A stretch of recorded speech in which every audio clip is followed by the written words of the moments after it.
Good morning, students. Welcome to the Sun Public School online classes. Today will be study about social studies book and our constitutions. Dear students, अभी तक की video में हमने what is constitutions, what is preamble, what is constitution से relative जितनी भी बातें थी उन पर हमने चर्चा करी। आज की हमारी इस क्लास में हम salient features of our constitution, हमारे संविधान की विभिन्न विशेषताएं हैं और इन विशेषताओं के ऊपर हम अच्छे से चर्चा करेंगे। सो ध्यान से देखें। Silent feature of our constitution, federalism, संघीयवाद या संघवाद जिसे कहते हैं, जैसे स्टेट और यूनियन दोनों मिलकर फेडरल सिस्टम को बनाती है और उसी को फेडरलिज्म कहते हैं। इसे हिंदी में हम संघ के नाम से जानते हैं, संघवाद के नाम से जानते हैं। डियर स्टूडेंट, ध्यान दें, यही एक ऐसा सब्जेक्ट है जो हमें पूरी पॉलिटिकल को समझाता है और हम इसको अच्छे से ध्यान से देखें तो हम बोर्ड में अच्छे से अच्छे मार्क्स ला सकते हैं। This arrangement implies to the exist of more than one level of government in the our country. इसके आधार पर यह कहा जाता है कि इस सिस्टम के आधार पर हमारे देश में दो प्रकार की, दो स्टेज पर गवर्नमेंट होती है, दो तरह से दो बिंदुओं पर सरकारें होती है। One at the centre and other at the state. पहली सेंटर केंद्र होती है, दूसरी स्टेट राज्य होती है। The central government takes decision and makes law and subject concerning the entire nation. Central government पूरे देश के ऊपर कानून बनाती है, कानून निर्माण करती है। फॉरेन रिलेशन जैसे विदेशी संबंध, डिफेंस मैटर्स रक्षा संबंधित, करेंसी मुद्रा संबंधित, कम्युनिकेशन संचार से संबंधित, railway extra etc. The state government deal with the needs and the problems of the respective states. State की जितनी भी आवश्यकता होती है सरकार उसके साथ डील करती है। For instance agriculture, law and order etc. Come under state jurisdictions. This means there exists a clear separations of power between the central and state government. इसके आधार पे कहा जाता है कि स्टेट गवर्नमेंट और सेंट्रल गवर्नमेंट के बीच में अच्छा रिलेशन माना जाता है। Our constitution contents 3 list of subject. हमारे संविधान में 3 लिस्टों के बारे में, 3 सूचियों के बारे में चर्चा की गई। Union list which the central government makes law, इस पर सेंट्रल गवर्नमेंट कानून बनाती है जिसे संघ सूची कहते हैं। स्टेट लिस्ट जिसे राज्य सूची कहते हैं। On which the state government makes law, इस पर राज्य सरकार कानून बनाती है। एंड द कॉन्क्यूरेंट लिस्ट समवर्ती सूची on which both the union central, इस पर केंद्र सरकार and state government share the powers to make law. ये दोनों ही इस पर कानून निर्माण करती है, दोनों ही इस पर बना।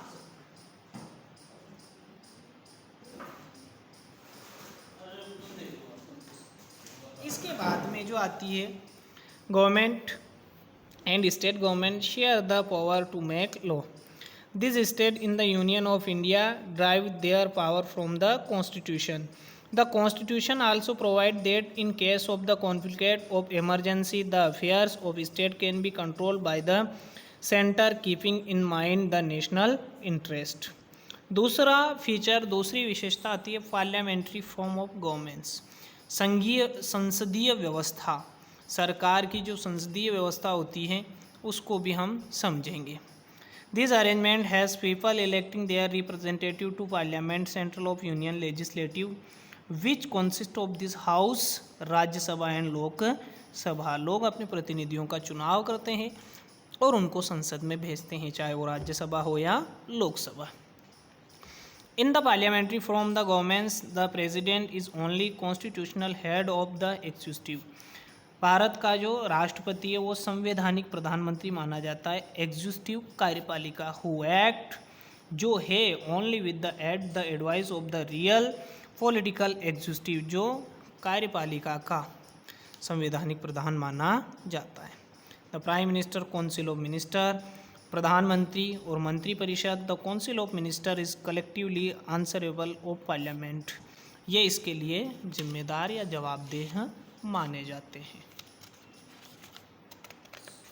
इसके बाद पेज पलटें। जो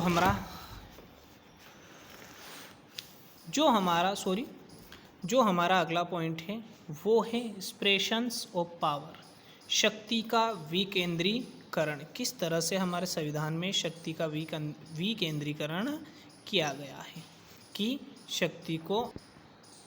शक्ति का विकेंद्रीकरण। The Indian constitution defines the 3 organ of the government of India. भारतीय संविधान ने सरकार के 3 अंग किए हैं। Agents each organ specify and the distinct responsibilities and powers this organs legislature, व्यवस्थापिका, एग्जीक्यूटिव, कार्यपालिका and judiciary.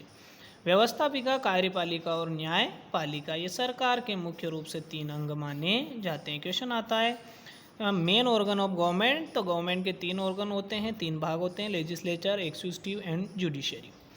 Legislature, the elect representative of the people constitute the legislatures. This organ of government is the paramount importance in the parliamentary system, is the makes all union law and the controls the executive कार्यपालिका, it is the responsible for implementing the law and administrating the country through it is the ministerial department under the guidance and the leadership of the prime minister, जो prime minister के under में कार्य करती है।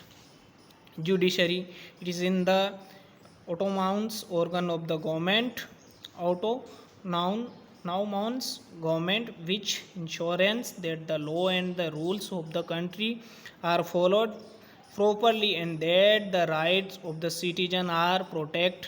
ये citizen के जो right हैं उनको प्रोटेक्ट करती। It also decides on any issue arising between the union and state government. इसके बाद में यूनिवर्सल एडल्ट फ्रेंची, वयस्क मताधिकार की जो विशेषता है मेन मानी जाती है। दिस एसेंशियली मीन्स 1 पर्सन, वह व्यक्ति 1 वोट, एक व्यक्ति 1 vote. Every citizen of India, Bharat का प्रत्येक नागरिक जो 18 ईयर्स और एबोव फॉर एज, जो 18 वर्ष की आयु प्राप्त कर चुका हो वह वोट दे सकता है। Have a right to vote irrespective of their caste, creed, religion, gender, educational status etc। ये आधार जो हैं हमें रिस्पेक्टिव राजनीति में नहीं देखना चाहिए। व्यक्ति की जाति, धर्म, वर्ग को नहीं देखते हुए हम अपने प्रतिनिधि को वोट दे सकते हैं। इसे adult Francis, universal adult Francis, वयस्क मताधिकार कहते हैं। सो स्टूडेंट, आज की हमारी क्लास में हम यहीं तक पढ़ेंगे। मुझे उम्मीद है आपको समझ में आया होगा। सो थैंक्स, धन्यवाद।